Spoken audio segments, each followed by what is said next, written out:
الرحمن الرحیم۔ آج ہم بہت سارے گناہوں کے اندر پھنسے ہوئے ہیں۔ فرمایا کہ گناہ جو ہے یہ ایک بوجھ ہے۔ اب جو بندہ جتنے زیادہ گناہوں کے اندر پھنسا ہوا ہے اس نے اتنا زیادہ بوجھ اٹھایا ہوا ہے۔ تو آج ہم سوچیں کہ اگر ایک بندے نے مسلسل اپنے اوپر بہت زیادہ بوجھ یا وہ لاتے ہو تو وہ بندہ کتنا پریشان ہوگا۔ اسی طرح آج ہم نے اپنے اوپر بہت سارے گناہوں کا بوجھ لاتا ہوا ہے جس کی وجہ سے آج ہم پریشان ہیں۔ فرمایا کہ جب بندہ گناہ کرتا ہے تو گناہ کرنے سے اللہ تعالیٰ ناراض ہو جاتے ہیں۔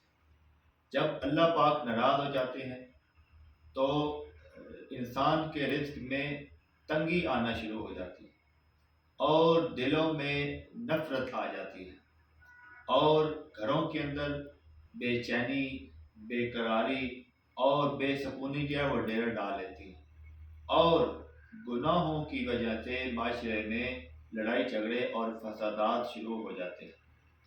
اسی طرح جب بندہ گناہوں سے بچنے کی کوشش کرتا ہے، جب گناہ نہیں کرتا تو اس سے اللہ پاک راضی ہو جاتے ہیں اور اللہ تعالیٰ خوش ہو جاتے ہیں۔